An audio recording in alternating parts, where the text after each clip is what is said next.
మమతా బేగంకి దెబ్బ మీద దెబ్బ, దెబ్బ మీద దెబ్బ, మామూలు దెబ్బలు కాదు. నిన్నేమొచ్చేసి బీజేపీ నాయకులు టీఎంసీ పార్టీ గోండాలు వసూలు చేసినటువంటి ప్రజల వద్ద ఆ మామూలు ఏవైతే ఉన్నాయో ఆ మామూలన్నింటినీ ఇవ్వకపోతే కాళ్ళు చేతులు విరిచేస్తామని భయపెడితే ఇప్పుడు తీసుకున్నటువంటి మామూలన్నీ ప్రజలకు ఇచ్చేస్తున్నారు. అది రౌడూ వసూళ్లు కావచ్చు, లేకపోతే ఈ పథకాల పేరున ఇచ్చినటువంటి వసూళ్లు కావచ్చు, ఏవైనా సరే వసూలు చేసినటువంటి అన్ని డబ్బులు ఇప్పుడు ప్రజలకు ఇచ్చేస్తున్నారు. గడువు రేపటి వరకు 4వ తారీఖు వరకు. ఇది ఒక దెబ్బ అయితే మమతా బేగం దీని నుంచి తప్పించుకోవడానికి నాకు సంబంధం లేదు ఆ వసూలుకి, మాకు నిజంగా వాళ్ళు వసూలు చేస్తే మీరు ఏదైనా కేసు పెట్టుకోండి వాళ్ళ మీద అని చెప్పేసింది. సరే, అది అయిపోయింది అనేసరికి ఇప్పుడు రేతభ్రత అనే ఒక తిరుగుబాటు ఎమ్మెల్యే వచ్చేసి పార్టీని 2 ముక్కలు చేయబోతున్నాడు. ఎందుకంటే టీఎంసీలో గెలిచినటువంటి 80 మంది ఎమ్మెల్యేలు ఇప్పుడు తిరుగుబాటు మొదలైంది. ఇందులో రేతభ్రత అనే బహిష్కరణకు గురైనటువంటి ఎమ్మెల్యేని 60 మంది ఎమ్మెల్యేలు సపోర్ట్ చేస్తున్నారు అసెంబ్లీలో ప్రతిపక్ష నేతగా. దీంతో ఇప్పుడు టీఎంసీ పార్టీ మాదే అని చెప్తున్నారు.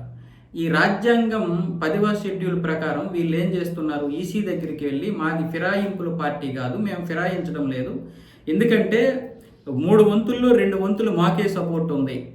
అంటే 10వ షెడ్యూల్ ఏం చెప్తుంది, 3/2 వంతులు ఎవరికైతే సపోర్ట్ ఉంటుందో వాళ్ళే అసలైనటువంటి పార్టీ వాళ్ళు అని. సో ఈ పార్టీ తరపు నుంచి గెలిచినటువంటి 80 మందిలో 60 మంది ఇప్పుడు ఇతనికి సపోర్ట్ చేస్తున్నారు. అంటే 3/2 వంతులు అంటే 54 మంది, కానీ ఇక్కడ 60 మంది సపోర్ట్ చేస్తున్నారు. కాబట్టి ఇప్పుడు ఈ పార్టీ వీళ్ళ చేతికే వస్తుంది.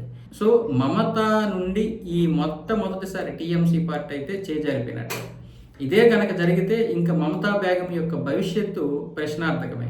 ఇంతకుముందు మహారాష్ట్రలో శివసేన ఏ విధంగా అయితే 2 ముక్కలు అయిపోయిందో అలాగే ఇప్పుడు టీఎంసీ కూడా 2 ముక్కలు అవ్వబోతుందంటే మరి ఇంక అవ్వబోతుంది అలాంటిది లేదు, అయిపోయినట్లే.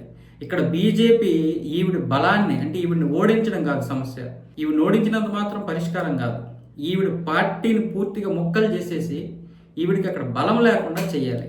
ఆ విధంగా రేపు పొద్దున్న ఒకవేళ పోటీ చేసినా గెలవకుండా ఉండడం కోసం. ఎందుకంటే ప్రతిపక్షం ఉండాలి, ప్రతిపక్షం లేకుండా చేయడం కోసం కాదు. ఇలాంటి దేశద్రోహులు, ఇలాంటి రాక్షస పాలనని ఎంకరేజ్ చేసేటటువంటి వారు మాత్రం అస్సలు ఉండకూడదు. ఇలాంటి వారు ఉంటే ఈ దేశానికి చాలా ప్రమాదం.